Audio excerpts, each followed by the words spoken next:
जय श्री राधे कृष्ण। आप सभी का हमारे YouTube चैनल पे बहुत बहुत स्वागत है। आइए आज सुनते हैं माघ पूर्णिमा की कथा। इस बार माघ पूर्णिमा का व्रत जो कि 16 फरवरी 2022 दिन बुधवार को मनाया जा रहा है। हिंदू धर्म में माघ पूर्णिमा का बड़ा ही विशेष महत्व माना गया है। सबसे पहले तो आप सभी भक्तों को माघ पूर्णिमा की ढेर सारी शुभकामनाएं। आप सभी के जीवन में लक्ष्मी नारायण की कृपा से आप सभी को समस्त प्रकार के सुख और समृद्धि की प्राप्ति हो। माघ पूर्णिमा को बड़ी पूर्णिमा के रूप में माना जाता है। इसे माघी पूर्णिमा और 32 पूर्णिमा के नाम से भी जाना जाता है। जिस प्रकार से कि कार्तिक माह का विशेष महत्व माना गया है, उसी प्रकार से माघ पूर्णिमा तिथि का भी बड़ा विशेष महत्व माना गया है। माघ पूर्णिमा तिथि के दिन इस दिन कहा जाता है कि इस दिन स्वयं भगवान विष्णु गंगा जल में निवास करते हैं। इस दिन गंगा स्नान करने से भगवान विष्णु की कृपा प्राप्त होती है तथा धन, संपदा, लक्ष्मी, यश, सुख और सौभाग्य तथा उत्तम संतान की प्राप्ति होती है। पूर्णिमा तिथि का बड़ा ही विशेष महत्व होता है। पूर्णिमा तिथि के दिन इस दिन चंद्रमा अपने पूर्ण रूप में होते हैं। इस दिन भगवान श्री हरि विष्णु माता लक्ष्मी का पूजन करना चाहिए। इस दिन भगवान शिव माता पार्वती का पूजन करना चाहिए। भगवान सत्यनारायण का पूजन करना चाहिए। पूर्णिमा तिथि के दिन किसी भी प्रकार के पूजन को करने से यह बड़ा ही लाभकारी होता है और यह कई गुना पुण्य फलदायक होता है। पूर्णिमा तिथि के दिन इस दिन अपने पितरों के निमित्त भी दान आदि का कार्य करना चाहिए। आप पितरों को तिलांजलि भी प्रदान कर सकते हैं, जिससे कि पितृदेव प्रसन्न होकर के आशीर्वाद प्रदान करते हैं। इस दिन दान पुण्यों का कार्य करना, इसका 32 गुना पुण्य फल प्राप्त होता है। इसलिए इसे माघी पूर्णिमा के अलावा 32वीं पूर्णिमा के नाम से भी जाना जाता है।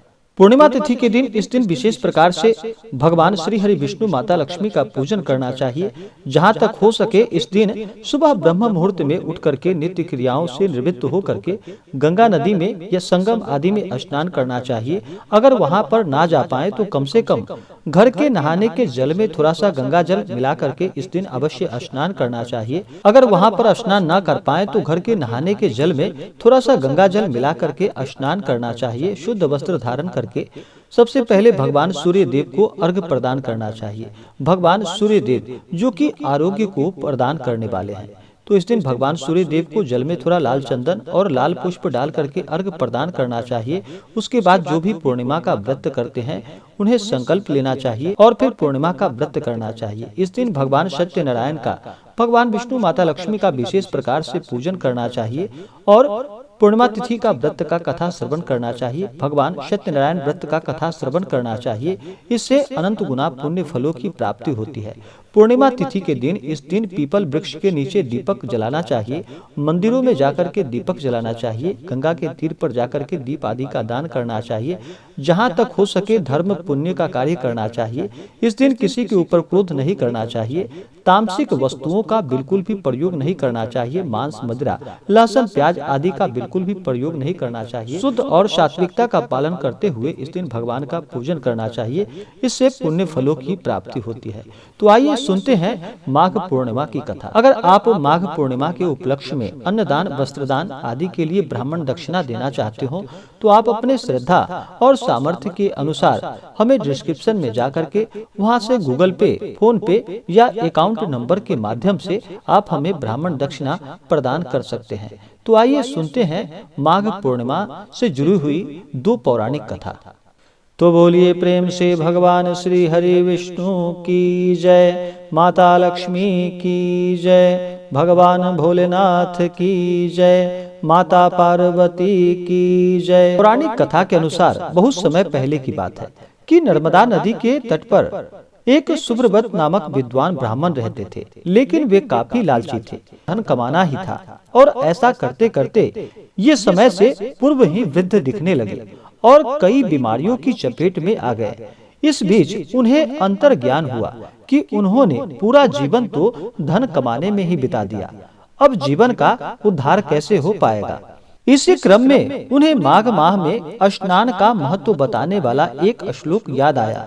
इसके बाद स्नान का संकल्प लेकर ब्राह्मण नर्मदा नदी में स्नान करने लगे। करीब 9 दिनों तक स्नान करने के बाद उनकी तबीयत अचानक खराब हो गई और मृत्यु का समय आ गया। वे सोच रहे थे कि जीवन में कोई तो सत्कार्य मैंने किया नहीं और सत्कार्य न करने के कारण उन्हें नरक का दुख भोगना होगा। लेकिन वास्तव में मात्र 9 दिनों तक माघ मास में स्नान के कारण उन्हें मोक्ष की प्राप्ति हुई।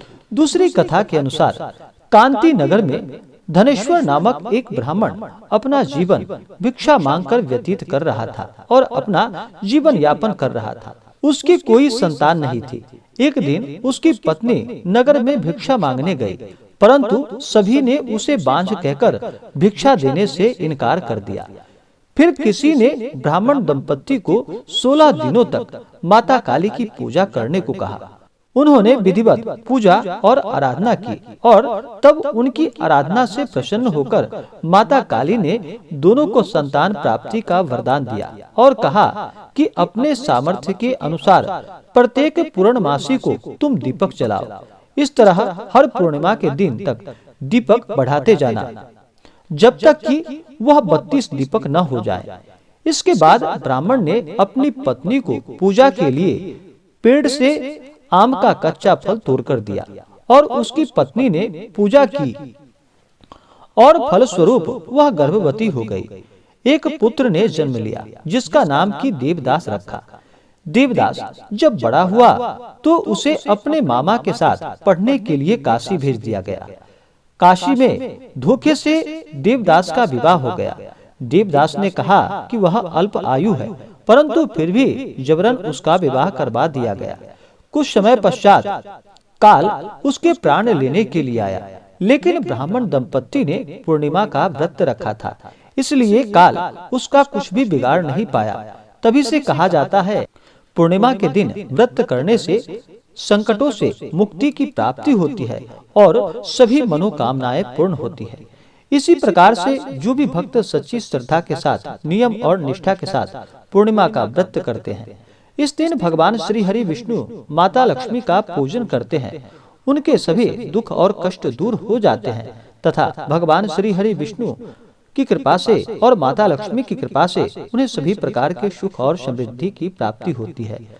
पूर्णिमा और अमावस्या तिथि का अपना अपना बड़ा ही विशेष महत्व होता है। इस दिन खास करके गंगा स्नान करना, दान पुण्यों का कार्य करना, अपने पितरों के निमित्त तिल आदि का तर्पण करना, यह सब बड़ा ही पुण्य फलदायक माना गया है। पूर्णिमा तिथि के दिन विशेष प्रकार से शुद्ध और सात्विकता का पालन करना चाहिए। इस दिन जहाँ तक हो सके संयम बना करके रहना चाहिए। इस दिन किसी के ऊपर क्रोध नहीं करना चाहिए। अपने से बड़ों का सदा ही आदर और सम्मान करना चाहिए। अपने मन में किसी के प्रति ईर्ष्या या द्वेष का भाव नहीं लाना चाहिए। महिलाओं का कभी भी अपमान नहीं करना चाहिए। जहाँ पर भी महिलाओं का अपमान होता है वहाँ से माता स्थिर लक्ष्मी रुष्ट होकर चली जाती हैं। इसलिए महिलाओं का कभी भी अपमान नहीं करना चाहिए। सदा ही धर्म कर्म का कार्य करना चाहिए। भगवान नाम का स्मरण, भजन कीर्तन आदि करना चाहिए। इससे पुण्य फलों की प्राप्ति होती है। इस बार पूर्णिमा तिथि का व्रत जो कि 16 फरवरी 2022 दिन बुधवार को मनाया जा रहा है। पूर्णिमा तिथि प्रारंभ समय 15 फरवरी 2022 दिन मंगलवार रात्रि 9:45 और पूर्णिमा तिथि की समाप्ति 16 फरवरी 2022 दिन बुधवार रात्रि 10:27। पूर्णिमा तिथि के दिन इस दिन चंद्र देवता को भी अर्घ्य प्रदान करना चाहिए। चंद्र देवता मन के कारक माने जाते हैं, तो चंद्रमा को अर्घ्य अवश्य देना चाहिए। तो चंद्रोदय जो कि शाम 5:26, तो इसके बाद आप चंद्रमा दिखाई दे तो उन्हें अर्घ्य अवश्य ही प्रदान करना चाहिए। पूर्णिमा तिथि के दिन योग जो कि शोभन योग रात्रि 8:43 तक। राहु काल का समय पूर्णिमा तिथि के दिन दोपहर 12:03 से दोपहर 1:28 तक। राहु काल समय के दौरान कोई भी शुभ कार्य या नया कार्य नहीं करना चाहिए, यह लाभकारी नहीं होता है। तो इसी प्रकार से इस दिन भगवान का पूरे विधि विधान के साथ पूजन करना चाहिए, धर्म का आचरण करना चाहिए। इससे पुण्य फलों की प्राप्ति होती है। तो आशा करता हूँ कि यह जानकारी आपको अच्छा लगा हो। ऐसे ही ज्ञानवर्धक जानकारियाँ प्राप्त करने के लिए हमारे इस चैनल को लाल बटन दबा करके सब्सक्राइब करें, साथ में बेल आइकन घंटी दबाएं ताकि मेरे वीडियो का नोटिफिकेशन आपके पास सबसे पहले पहुंचे। वीडियो को लाइक और अपने मित्रों तथा दोस्तों के साथ शेयर करें। सुखी रहें और स्वस्थ रहें। जय श्री राधे कृष्ण। धन्यवाद।